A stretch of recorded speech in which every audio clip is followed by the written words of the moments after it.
Time elapsed. Yeah, okay. Yeah. It's on. Alright, so, hi.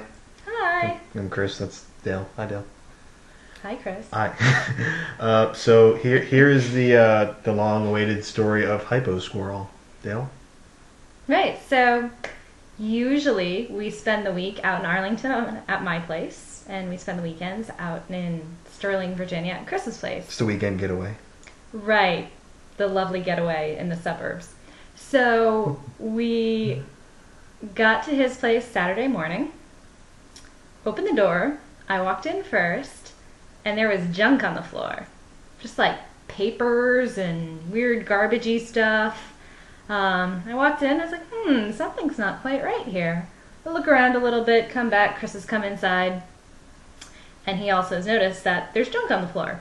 So we go further into his condo. We see that the TV is still there, so that's good. That means the people who left the junk maybe didn't want things. My first thought was that I had been robbed.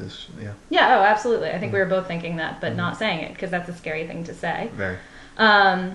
But then we look down on the coffee table, and there is a peppermint patty with all the chocolate eaten off, which is incredibly creepy, especially if you think if somebody just robbed your house, because that's kind of like freaky people. Yeah, and we have a big bag of peppermint patties by the bed for low blood sugar. For hypo, yeah. How many is it? Is it 12? How many carbs? No, it's more than that. Maybe 18. I don't remember. It's enough. Yes.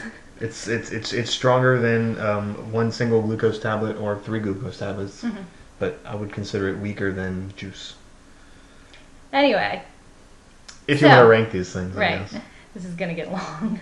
You get like 12 minutes on YouTube, so we've got time. Oh, You said anything about editing?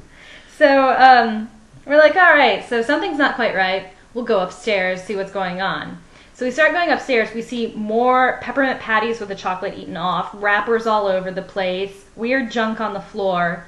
And we go upstairs. I head into one bedroom. Chris heads into another. And I say, in my sweet little shy, I'm worried about this voice, maybe you have a squirrel in here. And then about 5 seconds later, Chris says, "Oh, expletive deleted." No. Oh, Jesus Christ! That's what you did. I thought I swear. No, you didn't. Really? Yeah. You're very gentlemanly. I'm still in shock about it, so I've tried to purge all of this from my memory, is really what it is. But So then Chris says, get in the bedroom, close the door, it's a squirrel, I'll take care of it. Very manly. So I open up the door, I keep there's a little metal thing to keep it wedged open. The door outside. The door outside. Then I grab a broom and kind of, I gently suggest that the squirrel go down the stairs, and then naturally the squirrel says, okay, let's go downstairs, and ran out the front door, and that was that. And then at that point we commenced cleaning. No, we started looking around first. We're like, how the expletive did this thing get in here? Because the windowsill where I found Hypo Squirrel had bite marks all over it. There were wood pieces on the floor. The second bedroom that is not in use except for holding the patio chairs, which are very, very awesome. That one had the windowsill damaged, and then the door, and I really should have a diagram to really explain where the panic room is. So in the second bedroom, there is a window damage, and then there's a back closet. I call it a panic room because it's just a small closet in the back of this bedroom. The door at the base, It's a big closet in the back of the bedroom. So if this is the wall that you can look at, and then the door would close this way. They can't into see the closet. No, here's the door. It closes into the closet. Yeah. So here, where the door is closing into the closet, where like this part right here, chewed to high hell. There's just wood fragments everywhere. The door and the wood on the frame. On the outside, and so clearly the squirrel was trying to get somewhere. Get behind the door. So we look behind the door, and there's a big ass hole in my wall. So that would be like maybe 5 or 6 inches in diameter. It was big. probably probably the circle. It was big. Yeah. So maybe. So focus on the butt of this wire turkey. That's about the size of the hole that was in my wall. That's a good quote. Yeah. Yeah. Okay. So we find out how effing squirrel gets in. Hypo squirrel. Excuse me. Hypo squirrel. Hypo squirrel, and start cleaning up. There's squirrel pellets all over the house, weird papers, gross half-eaten peppermint patty things in several rooms. Yeah, so we go about our business. We start cleaning things up. Called my dad. He helped me patch the hole. Thanks, Dad. So that's taken care of. So Chris you were really good with all of this until I pointed out that apparently Hypo Squirrel had chewed a hole into the pocket of your wool jacket. And I love this coat. It was awesome. You love this coat. You look good in that coat. That is part of the reason why I love that coat, but it was also very comfortable. Yeah. So at this point, I would move from just being, kind of violated because this is my home to really heartbroken because, damn it, I love this coat. We should probably put an age gate on this thing if I keep swearing like this. Eventually, I'm just going to start dropping F-bombs. You had a bad experience. You were angry. Very it's bad. okay. Okay. So the coat so the coat has been damaged. Coat's been damaged. Chris is really angry about that. We keep cleaning up. And at one point, his dad's at Home Depot. He's vacuuming. I look at the coat and I'm like, I might as well take care of this. There's no way you're going to salvage that. There's a big rip in it. So I'll take care of it somehow. And so I go to kind of pick it up. I'm like, oh, that pocket that it was getting at was really heavy. It must have wanted something in there. Maybe there was food or more peppermint patties or whatever. So I reach my hand in and I touch fuzzy, silky, warm Squirrel. Yes. I touched Squirrel. And then you screamed. I did not scream. I jumped back. There was a very loud yell, loud enough to get over the vacuum. Oh yeah, I clearly heard you screamed. saying. I'm girly. It wasn't like a scream, but it was loud enough to get above the vacuum. Okay. And I then you were looking at me as I was freaking out, and I didn't want to be like, why do you have like a nice little like fuzzy earmuffs in your pocket? Yeah. I didn't want to do that to you. Yeah.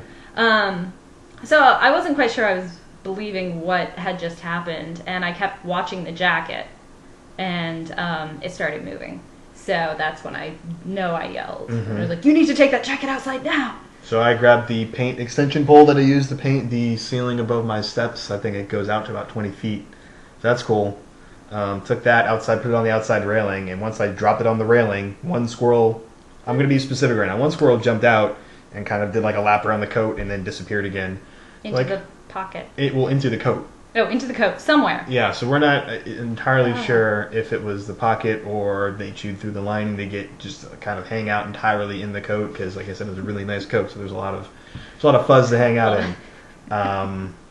So I used the broom to get the coat outside. Then I used the paint extension pole to eventually take the coat across the street, drop it off on a tree. Once I decided to actually do that, picked up the coat and. As I'm taking it downstairs, because I'm on the second and third floor technically, as I'm taking it downstairs to street level, one squirrel jumps out and I hear it like doing its little squirrel chirping thing. And it's important to note that these aren't baby squirrels, but they're not adult squirrels either. Baby squirrel, obviously you can't tell because you're relative to the monitor. So baby squirrel.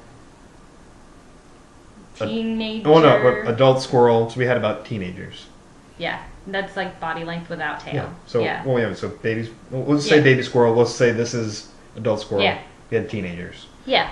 So I see one squirrel jump out before I get to the street, and then as I'm walking across the street, two more jump out, which brings our grand total to 3 in the coat and 4 in my friggin' home.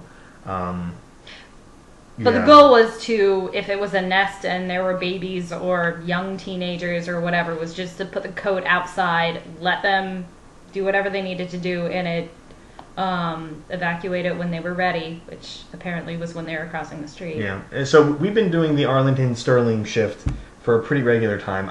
Up until this point, I haven't seen any evidence of squirrel stuff.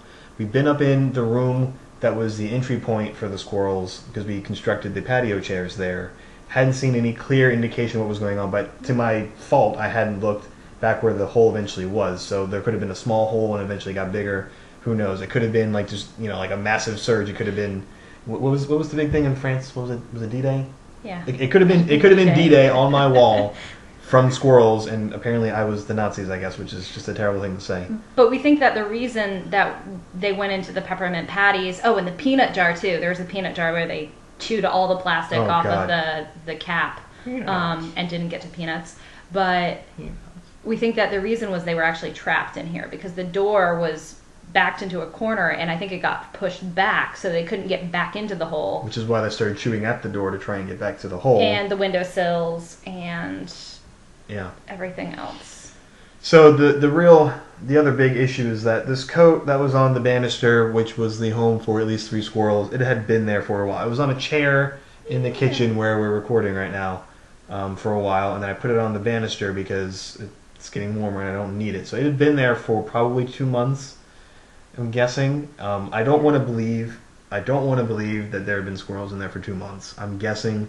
I want to believe that this all happened over the course of a 5-day period. I know, but I don't want to think that.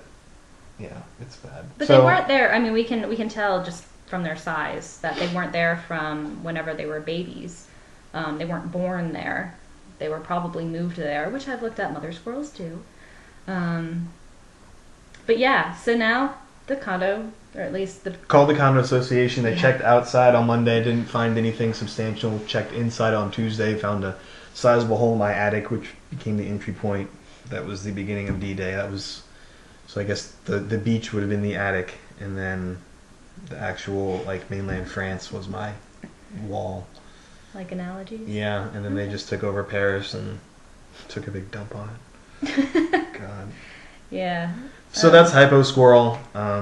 This video is probably too long for YouTube. Actually, no, it's not. I watched a 13-minute video today.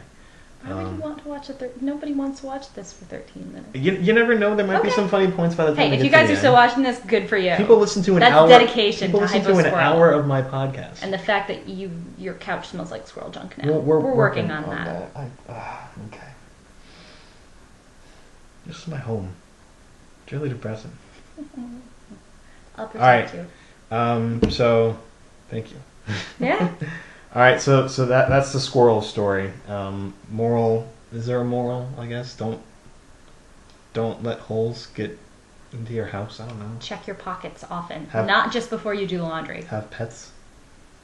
Yeah, or have a big fluffy dog that will protect you. I think a pet, we got Cheezels the mouse. Or Sprinkles the unicorn. Yeah, if we had a unicorn. Oh yeah, we need a unicorn. Yeah. So if you have, unicorn power. If you have an extra unicorn just hanging out, yeah, tobesugarfree.com. You can find me, and then we'll talk about some proper exchange. I'm sure there's some federal laws we're going to have to keep up with. I'm sure. I wonder if like adopting a unicorn can get you like some kind of tax exempt status or something. I don't know. Wildlife. I already filed taxes, so it wouldn't actually take effect until next. I'm rambling. Gotta go. Bye. Bye.